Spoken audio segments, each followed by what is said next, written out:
Bonjour et bienvenue sur Ici Beyrouth. Je vous propose aujourd'hui une parenthèse de douceur dans notre quotidien plombé. Loin des bruits de bottes, nous allons aujourd'hui parler de culture. En pleine Seconde Guerre mondiale, alors que les restrictions budgétaires étaient de mise, Winston Churchill aurait consacré un budget conséquent à la culture. À ceux qui s'étaient montrés surpris, il aurait eu la réponse suivante: alors, pourquoi nous battons-nous? Si la rentrée littéraire et ses grands prix classiques sont déjà derrière nous, il reste néanmoins un prix que nous chérissons particulièrement. Il s'agit de Mare Nostrum, Grand Prix méditerranéen de littérature et de spiritualité. Très vite après le lancement d'Ici Beyrouth, nous avons établi un partenariat avec Mare Nostrum qui a été fondé en 2020 par Jean-Jacques Bedu et dont le site regorge de pépites en termes de chroniques littéraires. Pour la deuxième année consécutive, Ici Beyrouth, qui parraine le prix du premier roman, se fait un plaisir de proclamer depuis ses studios les noms des lauréats en cette journée de la Méditerranée que nous avons en partage. Bonjour Jean-Jacques Bedu. Bonjour Belinda. Le suspense est à son comble.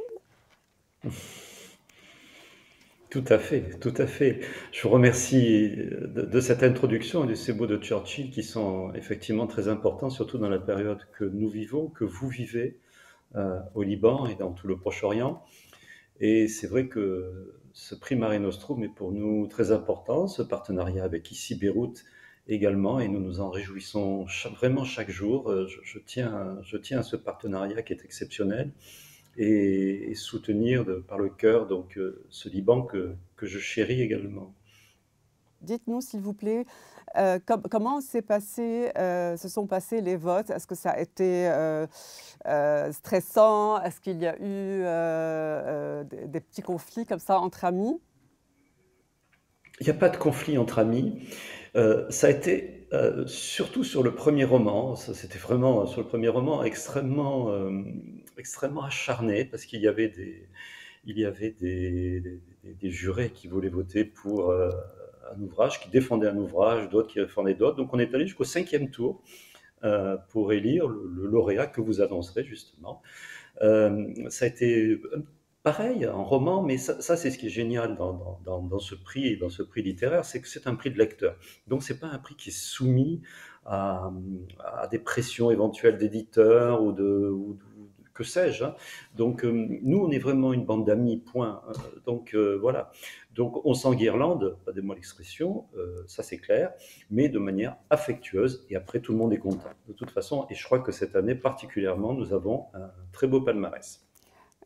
Justement, parlez-nous des catégories qui reçoivent des Alors prix. donc, oui, donc nous avons 4 catégories. La catégorie philosophie et spiritualité, la catégorie histoire et géopolitique, la catégorie roman et la catégorie premier roman.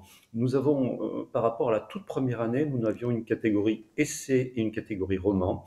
Il a paru impératif de prendre en définitive, d'en faire 4. C'est-à-dire que on ne pouvait pas mettre les romans et les premiers romans ensemble, parce qu'il est vrai que peut-être que les premiers romans seraient passés à la trappe en quelque sorte.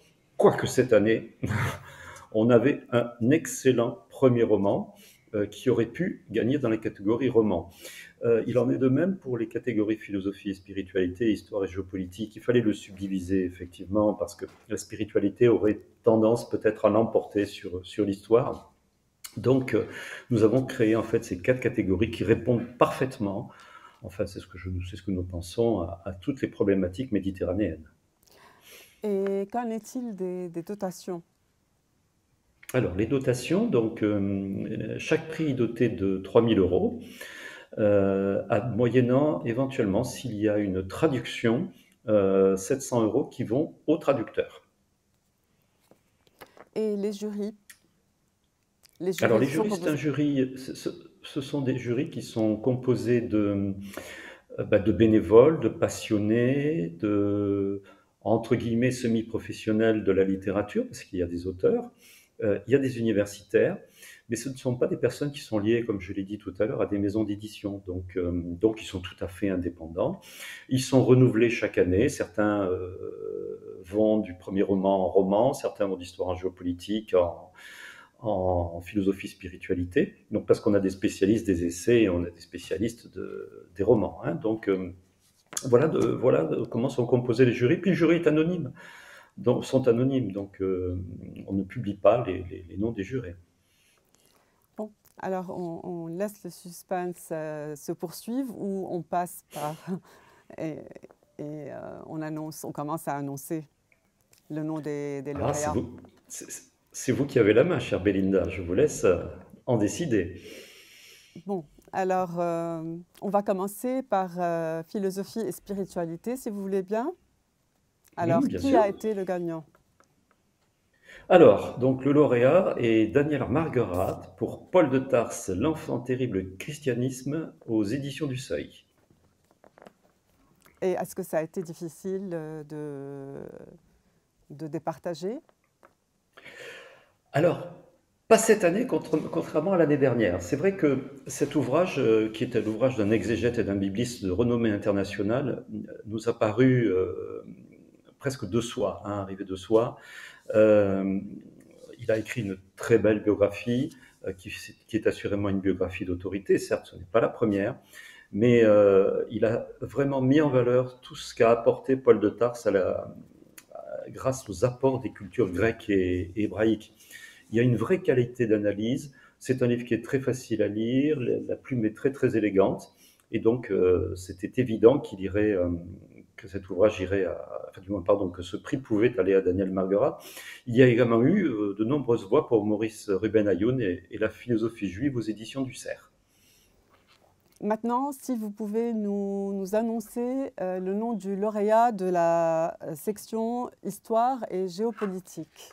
Bien sûr, Belinda. Alors, il s'agit d'un ouvrage assez extraordinaire dont j'avais reçu les épreuves au mois de juin dernier. Quand j'ai vu arriver ces épreuves et quand j'ai vu arriver cette somme magistrale, j'ai effectivement pressenti que ce livre pouvait avoir le prix. Donc, c'est un livre collectif qui est dirigé par Sylviane Goldberg, qui s'appelle L'histoire juive de la France chez Albin Michel.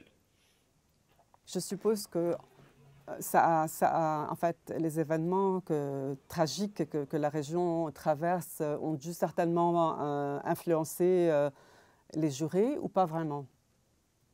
Pas du tout, pas du tout, pour deux raisons, parce qu'il s'agit de l'histoire juive de la France. Donc, le livre s'arrête aux années 2000. Donc, évidemment, tout ce qui est conflit que l'on connaît ne sont pas traités.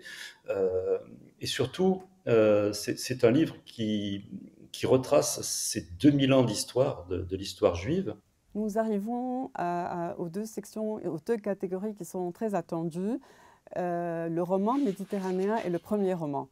Donc, pouvez-vous, Jean-Jacques Bedu, nous donner le nom du lauréat ou de la lauréate du roman méditerranéen?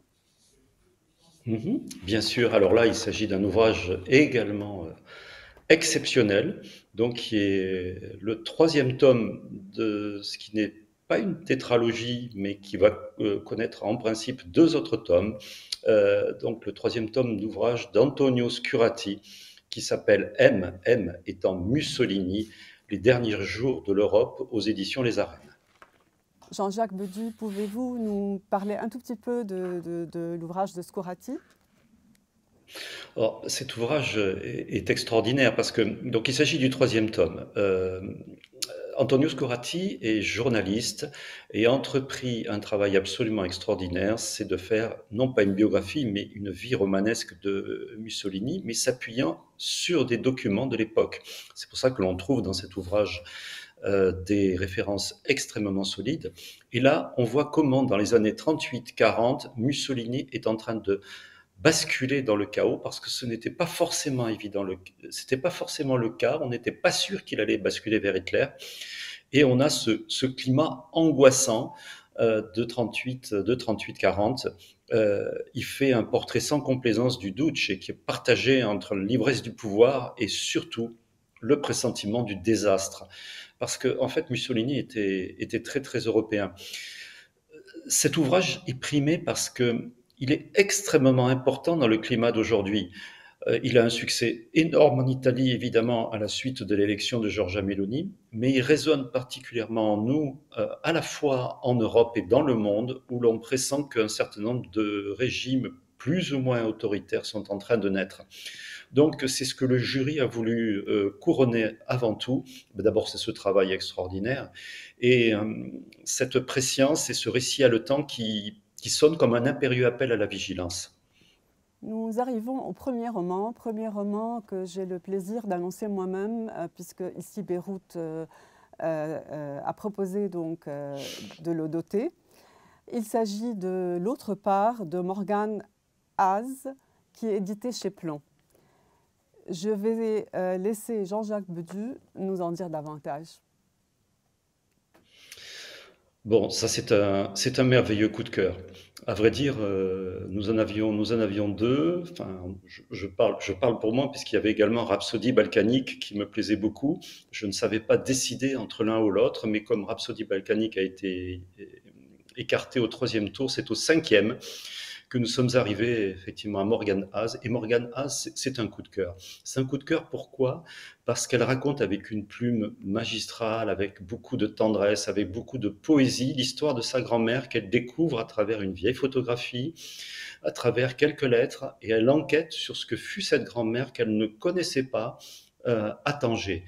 Et là, on découvre que nos anciens cachaient des secrets, et je crois qu'ils cachent des secrets dans toutes les familles. Il y a cette part d'ombre qui nous habite tous, que nous ne léguons pas forcément, mais les indices qu'a légué Morgane Haz, je ne sais pas si c'est autobiographique, je pense qu'on lui posera bien sûr la question, sont fabuleux. Et puis ça marque surtout l'avènement d'une très grande plume. Je crois que ce roman est presque parfait aujourd'hui. Il aurait pu concourir largement avec d'autres plumes et avec, avec des romans beaucoup plus confirmés. Son style met admirablement en lumière la complexité humaine. Donc on est vraiment très très heureux de pousser cet ouvrage et de, je l'espère, propulser Morgane Haz qui sera demain un grand écrivain. Quand est-ce que va avoir lieu la remise des prix? Alors les remises de prix cette année auront lieu à Perpignan de manière, je dirais, séparée pour que l'on puisse bien mettre en valeur chaque lauréat. Donc cette année, ça sera à Perpignan, peut-être l'année prochaine dans un autre lieu de la Méditerranée. Mais j'ai tenu que cette année, que ce soit à Perpignan, parce que déjà le lauréat, du prix Histoire et géopolitique, le remettre au mémorial de Rivesaltes, c'était intéressant. Et donc nous ferons une belle fête à Perpignan, parce que l'association est originaire de Perpignan. Donc ce sera échelonné dans le temps, en Dans 2024, le premier semestre. dans le premier semestre. Dans le premier semestre. Et quels sont vos futurs projets? Ouf. D'abord, nous allons continuer nos chroniques. J'ai toujours plus de chroniqueurs, j'ai toujours plus de chroniques en vue parce que Mare Nostrum s'ouvre en termes de chroniques beaucoup plus sur aujourd'hui de la littérature mondiale. Donc on chronique des Russes, on chronique de la littérature portugaise, on chronique à peu près aujourd'hui tous les continents. Il y a un projet de prix littéraire également avec la rencontre des auteurs francophones que je souhaite initier, donc qui, je l'espère, ira très loin, et surtout continuer dans ce prix et ce merveilleux partenariat dont je vous remercie avec Ici Beyrouth, parce que ça me tient vraiment, vraiment à cœur. Ça nous tient également à cœur. Merci Jean-Jacques Bedu de nous avoir parlé du prix. Cette parenthèse de douceur prend fin. Merci de nous avoir suivis sur Ici Beyrouth. Vous pouvez rester avec nous sur notre site www.icibeyrouth.com ainsi que sur l'ensemble de nos réseaux sociaux.